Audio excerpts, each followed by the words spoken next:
Now that we've discussed a bit about V1 and how its neurons respond to stimuli, let's talk about what happens when you damage V1. In World War I, British soldiers wore a helmet like we see here. And what's important about this helmet is, while it helps protect from shrapnel and whatever else that might be coming from above, it didn't help with any kind of bullet that might be coming from the side, such that it was common for these British soldiers, because of the shape of their helmets, to wind up with bullets going through V1, primary visual cortex. Consequently, during World War I, we came to learn a lot about this phenomenon called blind sight. And blind sight is really aptly named because it is the simultaneous ability to see, yet to be blind. Now, what does that mean? This invokes the idea that there may be two visual systems, one for unconscious vision and one for conscious vision, so that V1, as we see down here in number 2, would lie in this conscious visual system. And if you damage V1, you lose visual consciousness, but not all vision. That is, number 1, the pulvinar to the superior colliculus, is believed to be an old visual system that probably does not generate visual consciousness, but nonetheless guides eye movements and helps you navigate the world around you. Whereas the new system that involves V1 is what is generating your conscious experience of vision. So why two visual systems? What exactly was happening in these soldiers that necessitated the hypothesis of two different visual systems? Well, the fact that, as I said before, they were simultaneously blind yet could see. If you were to hold an object up, let's say hold a hammer up in front of someone with blind sight and ask them what do they see, they'll say, "Oh, I don't see anything, I'm blind." And you say, "Okay, well, let me just humor me, let me give you a choice. Am I holding a hammer or a water bottle?" Now, if they're genuinely blind, then they'll get that right about 50% of the time. However, people with blind sight will get that forced choice task right about 95% of the time. Almost every time they'll tell you, "Oh, it's a hammer," or "It's a phone," whatever it is you're holding up is most likely to be their answer. Yet they have no conscious awareness that they're looking at a hammer. Okay, so you would say, "Well, that's amazing, you got 95% of these right." Well, they would be as shocked as you are, because as far as they're concerned, they are blind. They cannot see. More evidence that this blindness has some preserved sight in it comes from the fact that they can navigate a room. If they walk from one end of the room to the other, and let's say there's a desk in the middle of the room, usually they will avoid the desk. They will walk around it.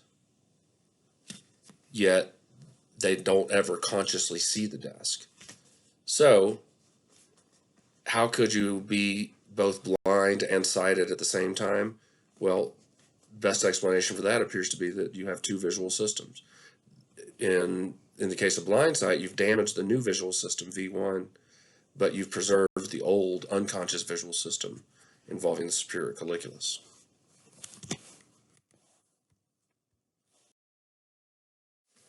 So what happens when information is finished being processed in V1? Where does it go? Well, it's going to go to areas like V2 and V3, and ultimately it's going to split into two different streams. There's going to be one ventral stream that goes from the occipital cortex down to the inferior temporal lobes. That's the ventral stream. The dorsal stream is a separate set of visual processing, a separate set of axons that will go up in the dorsal direction toward the parietal cortex. So these are often called the dorsal and the ventral streams. And they happen to process different kinds of information. In the ventral stream, we have neurons that are sensitive to the identity of an object, but not to its location. So for instance, if I were, again, to use a hammer as an example, if I were holding up a hammer, I could find a neuron in the ventral stream that responds vigorously to hammers. And if I change the object to a water bottle, the neuron won't fire nearly as vigorously. These neurons firing, they are sensitive to the identity of an object, to what an object is. Hence, this is called the what pathway. If I go instead to the dorsal stream, I will find neurons that don't care whether it's a hammer or a water bottle. They won't change their firing rate based on the identity of the object, but they will change their firing rate based on the location of the object. Perhaps I find a neuron that responds vigorously to an object that's up in the upper left visual quadrant of my visual field, but it will stop responding if I move it out, say, to a different quadrant of the visual field. Therefore, this dorsal stream is often called the where pathway. So the what and the where pathway.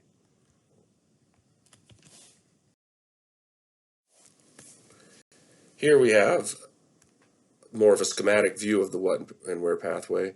Looking again back here at V1, we see that some information heads down this direction toward V4 and the ventral temporal or the inferior temporal region, and then the other pathway, the dorsal pathway, is extending from V1 up through medial temporal cortex up into the dorsal parietal pathway. If we look over here on the right, we see P pathways and M pathways, P cells and M cells. These are the parvocellular and the magnocellular cells, respectively. Both of those types of cells will input to layer 4 of V1, and from V1, the majority of the magnocellular neurons will project to this dorsal pathway. Okay. But some will also go to the ventral pathway. If we consider instead parvocellular cells, all of their axons are going to head toward this ventral pathway. So the ventral pathway has magnocellular and parvocellular input, whereas the dorsal pathway is mostly magnocellular input. It's colorblind, no fine details, particularly sensitive to movement, because movement is dependent on location, on where an object is, and this is the where pathway. And again, the ventral pathway is going to be more concerned or be sensitive to object identity rather than to movement. It's not going to really care whether the object's in movement, because movement doesn't change the identity of an object.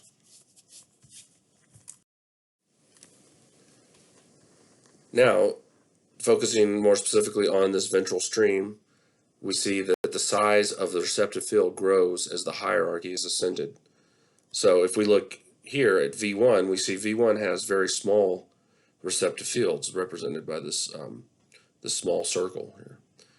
And as we go up, or well, let's say down the ventral stream, we go from V2 to V4 to TEO and TE, which are temporal areas. The circles get larger, representing the idea that the receptive field is increasing in size.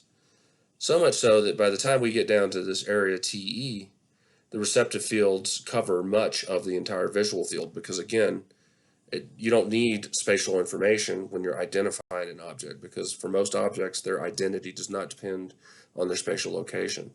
So receptive fields can cover the entire receptive field, versus in the dorsal pathway, we need those receptive fields to be small so that we can represent a whole bunch of different spatial locations.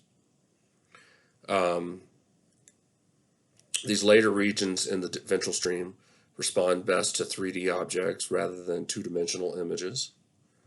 They respond poorly to spots, lines, and sine wave gratings. So whereas V1 really likes these sine wave gratings and lines, by the time you get down to TE, it doesn't really care. A sine wave grating, what is that? That's not a real world object necessarily.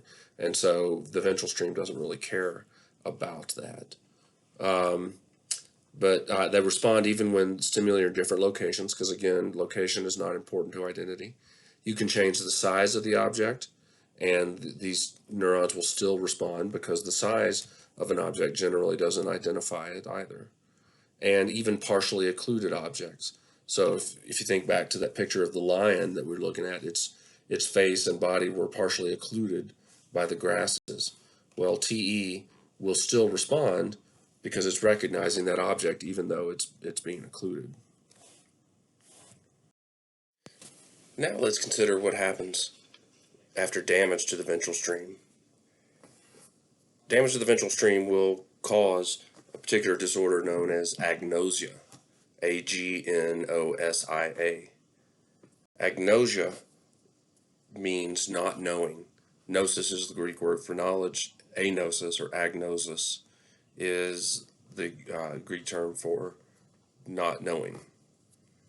And so if you get damage to the ventral stream, you'll tend to lose ability to identify some particular class of objects. One of the classes of objects that you could lose the ability to recognize are faces, in which case it's going to be called prosopagnosia, not recognizing faces.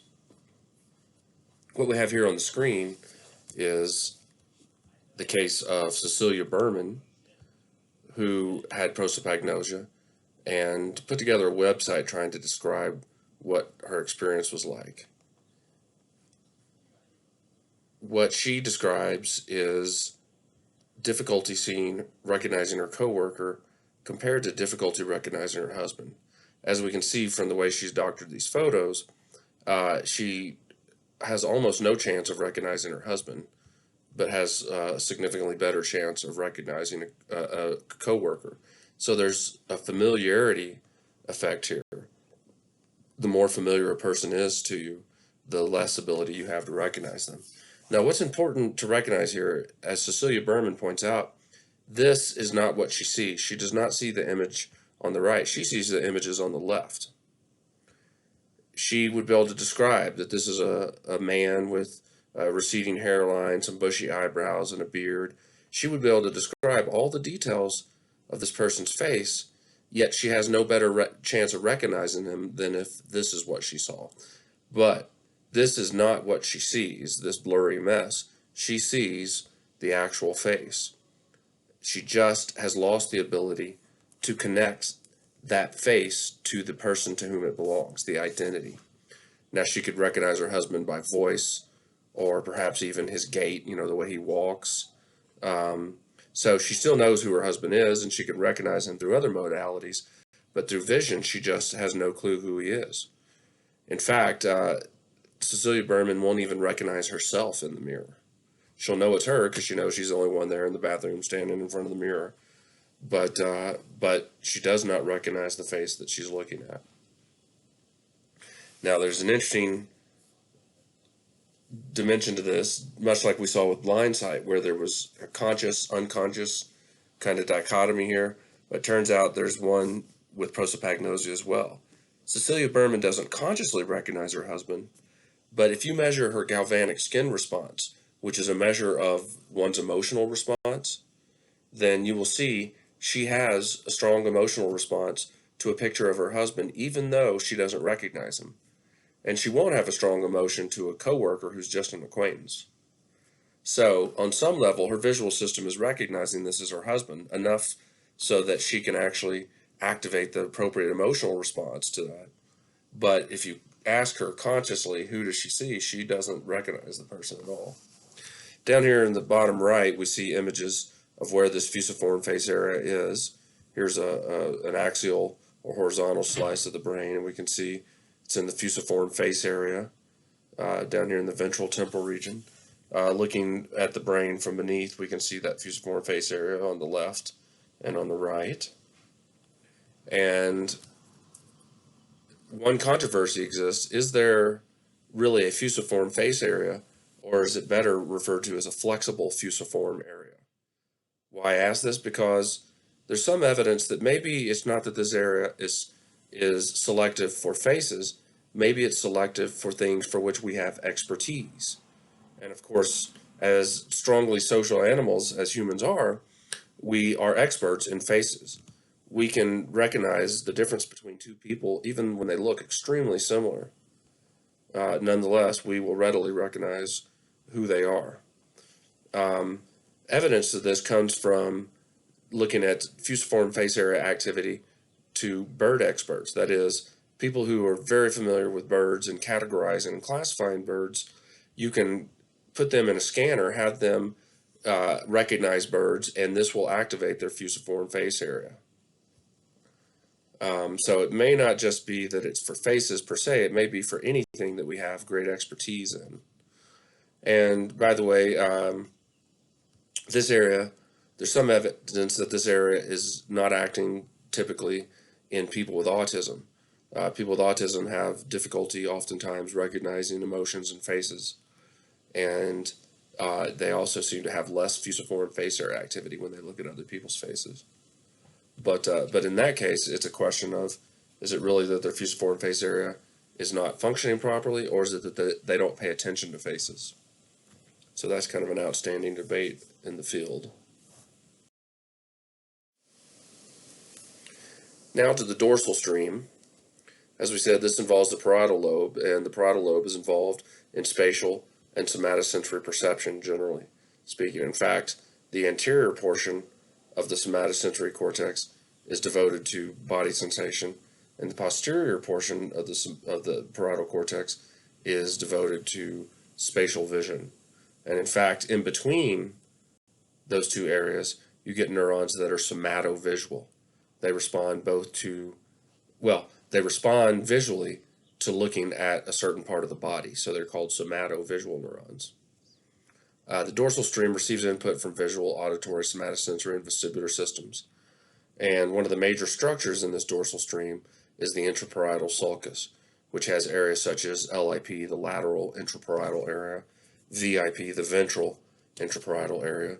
Those two regions seem to be related to visual attention and saccades. And then both the ventral intraparietal and the medial intraparietal seem to be involved in the visual control of reaching and pointing. Anterior intraparietal seems to be involved in visual control of grasping and hand movements and mirror neurons, which we will discuss in the next module. And then the central intraparietal region, which seems to involve the perception of depth from stereopsis.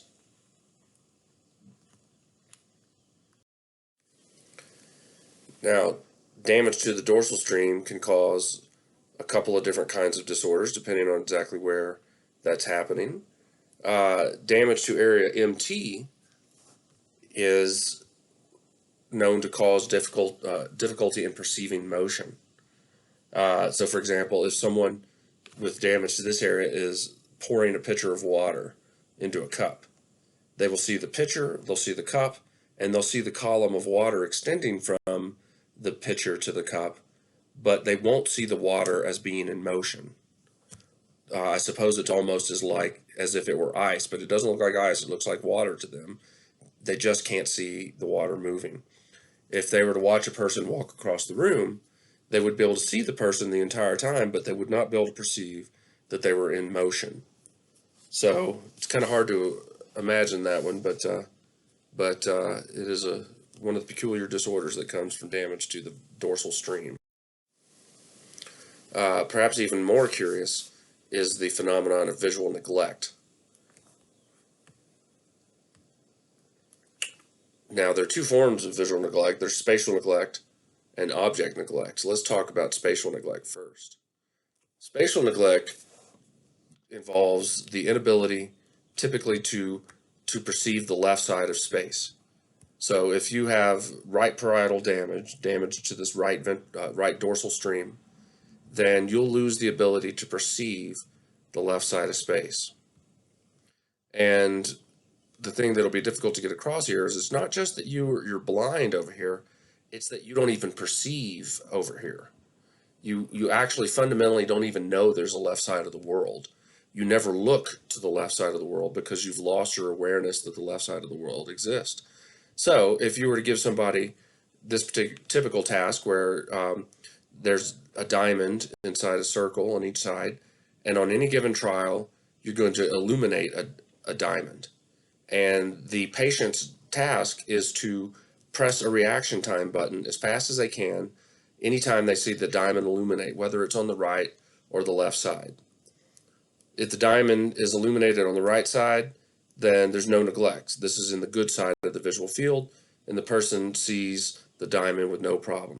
However, if the diamond is illuminated on the left side, then they will fail to see it. They won't press the reaction time button, or if they do press it, they'll be really slow, indicating they're having trouble perceiving the left side of the visual world. Now, spatial neglect is also referred to as egocentric neglect because it's a neglect of space centered on the self. This is your left and this is your right. Anything that appears on your left, you will neglect. Anytime something appears on your right, you'll be able to see it just fine. Object neglect is a little different. Object neglect is different insofar as it is allocentric. It is neglect not of your left side, but of other people's or objects' left side. So in this case, the patient will again neglect the diamond when it's illuminated on the left, but their neglect will follow the object even if you rotate it. So now it's the diamond that's on the right side, but it's defined as the left side of the object. You just flipped the image over on the person. So with object or allocentric neglect, it's neglect of the left side of space from the point of view of another object. By the way, allocentric is kind of like altruistic, other-centered. Okay. Oh, I'm just noticing there's a misspelling here. But allocentric neglect follows the object itself. We'll finish our lectures on vision by discussing something referred to as simultanagnosia, sometimes called simultaneous agnosia, or sometimes called balance syndrome. And this is after damage to both the right and left parietal lobes, simultaneous bilateral damage to the parietal cortex, and this we'll call simultaneous agnosia. Simultaneous agnosia is not an agnosia or a neglect for the left versus the right side of space. It's neglect for more than one object at a time. You can't see two objects simultaneously. So not knowing simultaneity is kind of the translation of simultaneous agnosia or simultanagnosia. And to understand this, think of a patient being presented with two objects. Let's say a comb and a fork. Okay. Now you hold those two objects up in front of the patient, and they're kind of randomly going to see one or the other. So you could ask them, "What do you see?" So, I see a comb. Okay. Now you shake your hand that's holding the fork and say, "What do you see?" "Oh, I see a fork." "Well, do you see the comb?" "No." Now you shake the hand that has the comb. "What do you see?" "I see the comb." "Do you see the fork?" "No." Now you shake the hand that has the fork. "What do you see?" "I see the fork." "Do you see the comb?" "No." So point is that they can see only one object at a time. By shaking the object, you draw their attention to it, and that's the object they're going to see. And they're not going to be able to see the other object that you did not shake. The thing about shaking the object is movement is a cue that they can still process, and it will attract their attention. But once their attention is on an object, they can't seem to get it off of that object until something draws their attention away from it. In other words, something like movement. So we see visual system is a complex system, and we've discussed some of the major structures in the visual system, all the way from the retinifugal projections of the optic chiasm to the large nucleus of the thalamus onto V1. And then from V1, we've talked about the ventral and the dorsal streams, what kind of information they process, and what happens when they're damaged.